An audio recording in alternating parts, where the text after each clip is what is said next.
행복한 교회 성도 여러분, 우리 행복이들 안녕하세요. 자, 오늘 저희가 함께 나눌 이야기는요. 바로 지난주의 설교 악과 고난이 존재하는 이유입니다.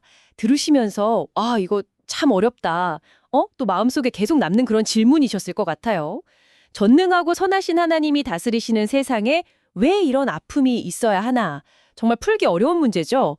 그래서 오늘은 그 설교 말씀을 다시 한번 좀 곱씹어 보면서요. 이게 우리 삶이랑 신앙에 주는 메시지가 뭔지 좀 더 깊이 파고 들어보려고 합니다. 네, 행복이들 여러분 준비되셨나요? 자, 한번 들어가 보시죠. 설교가 바로 그 근본적인 질문에서 시작했잖아요. 전지전능하고 선하신 하나님이 만드신 세상에 왜 악과 고난이 존재하는가? 이거요. 특히 세월호나 이태원 참사 같은 정말 우리 모두 너무 가슴 아픈 사건들을 겪으면서 이 질문이 훨씬 더 무겁게 다가오는 것 같아요. 진짜. 맞습니다.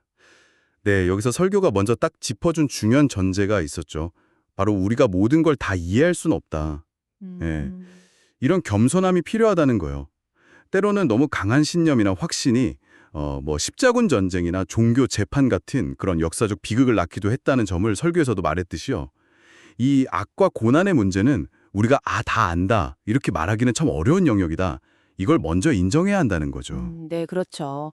특히 기독교는 하나님이 전능하시면서 동시에 완전한 선이시다 이렇게 고백하니까 이게 더 딜레마로 다가오는 것 같기도 해요. 왜 때로는 하나님께서 침묵하시는 것처럼 느껴질까? 이런 거요. 네. 이 어려운 질문을 이제 신학에서는 신정론이라고 부르는데 좀 쉽게 말하면 왜 선하신 하나님 세상에 악과 고난이 있지? 이 질문이랑 씨름하는 거죠. 맞아요. 설교에서는 그 악의 시작, 그 기원에 대해서 두 가지 관점을 딱 제시했어요. 첫 번째는 천사의 타락, 그러니까 사탄의 존재 문제죠. 인간이 타락하기 전에 이미 어떤 영적인 존재가 교만으로 하나님을 등졌다, 이런 이야기인데, 근데 이제 근거로 자주 이야기되는 이사야 14장이나 에스겔 28장 같은 경우는 사실 그게 바벨론 왕이나 두로 왕에 대한 심판 메시지다. 이 점을 설교에서 명확히 짚어줬죠. 아, 그랬군요. 네, 그리고 욥기에서도 보면 사탄의 역할이 약간 좀 모호하게 그려지고요. 그래서 결국 성경 안에서도 사탄은 다소 좀 수수께끼 같은 존재로 남아있는 면이 있습니다. 그렇군요. 그리고 두 번째는 역시 인간의 타락, 우리가 잘 아는 원죄의 개념입니다. 자유의지를 가진 우리가 하나님의 뜻을 거스르는 선택을 딱 하면서 죄와 악이 세상에 들어왔다 이런 설명이죠. 여기서 설교가 강조했던 건 이게 단순히 사과 하나 따먹은 행동 그 자체의 문제가 아니라 네네. 하나님을 떠나서 스스로 주인이 되려는 우리 본성의 어떤 근본적인 뒤틀림, 관계의 파괴, 이게 바로 원죄다 이 점이었어요. 이게 모든 도덕적인 악의 뿌리가 된다 이렇게 본 거죠. 그렇군요.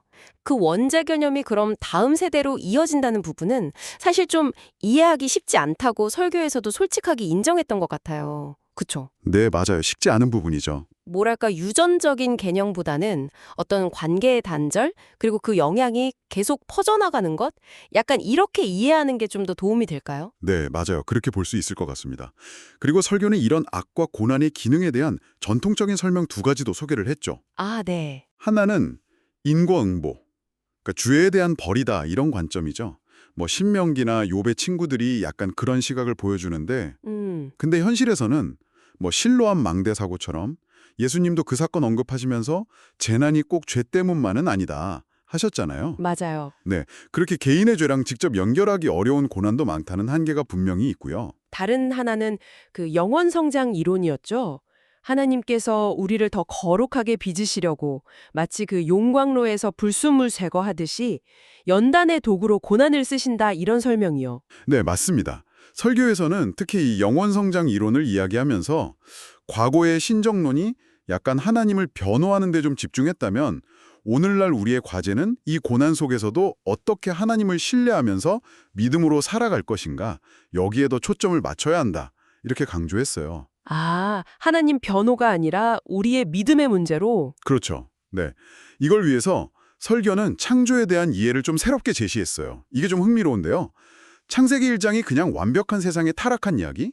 이게 아니라 오히려 혼돈과 공허 속에서 하나님께서 질서를 이렇게 세워가시는 과정으로 볼 수 있다는 거예요. 오. 어쩌면 이 창조 세계 안에는 처음부터 어떤 불확실성이나 혼돈의 가능성, 그러니까 악과 고난이 나타날 수 있는 잠재력이 남아 있었거나 혹은 우리가 하나님 안의 질서를 벗어날 때 다시 드러날 수 있는 그런 위험 요소로 존재했을 수 있다. 이런 해석인 거죠. 아, 그 관점 진짜 신선했어요.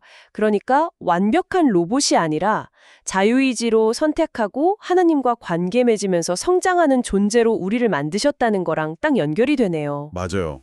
선악과 이야기가 바로 그 증거고요. 네네. 창세기 1장 28절에 문화명령도 있잖아요. 어쩌면 에덴 동산도 그냥 완성된 상태가 아니라 우리가 막 가꾸고 발전시켜야 할 과제가 주어진 곳이었을 수도 있겠다. 이런 생각도 들더라고요. 바로 그 지점입니다. 네. 그리고 하나님의 전능하심이라는 것도 모든 걸 그냥 강압적으로 통제하는 힘이 아니라 사랑으로 설득하고 관계 맺으시는 힘, 이런 걸로 이해해야 한다고 설교는 강조했어요. 사랑으로 설득하시는 힘. 네. 하나님은 지금도 계속해서 이 세상을 창조하고 계시고 우리의 선택과 반응 속에서 일하고 계신다는 거죠. 이런 시각에서 보면 악은 때로 세상의 어떤 불확실성 그리고 우리의 자유로운 선택, 이게 막 얽히면서 발생하는 어찌 보면 좀 필연적인 결과일 수도 있다는 거예요. 하나님이 모든 악을 원천 봉쇄하지는 않으시지만 중요한 건 이거죠. 그 악과 고통 가운데서도 결국 합력해서 선을 이루시는 분이다. 이 믿음이요. 네. 설교가 분명히 했던 건 악의 가능성이 창조에 내재했을지도 모르지만 악을 현실로 만든 책임은 하나님의 뜻을 거역한 우리의 자유 선택에 있다. 이 점이었습니다. 네, 오늘 설교 말씀을 통해서 악과 고난이라는 정말 무거운 주제를 다시 한번 생각해 봤습니다. 여러 설명들이 있었지만 그중에서도 하나님은 우리를 강압적으로 통제하시는 분이 아니라 사랑으로 설득하시면서 우리가 자유의지 안에서 온전히 성장하기를 기다리시는 분이다. 이 관점이 우리 행복이들 여러분 마음에 좀 깊이 남았으면 좋겠습니다. 이 세상의 불완전함, 그리고 때로는 정말 이해할 수 없는 고난 앞에서 우리를 향한 하나님의 그 끈질긴 사랑과 설득, 그리고 결국에는 선을 이루실 거라는 그분의 계획을 신뢰하며 살아간다는 것. 이것이 여러분 각자의 삶에 오늘 어떤 의미와 용기를 줄 수 있을까요? 이 질문을 품고 우리 행복이들 한 주간도 믿음 안에서 함께 힘내시기를 응원합니다.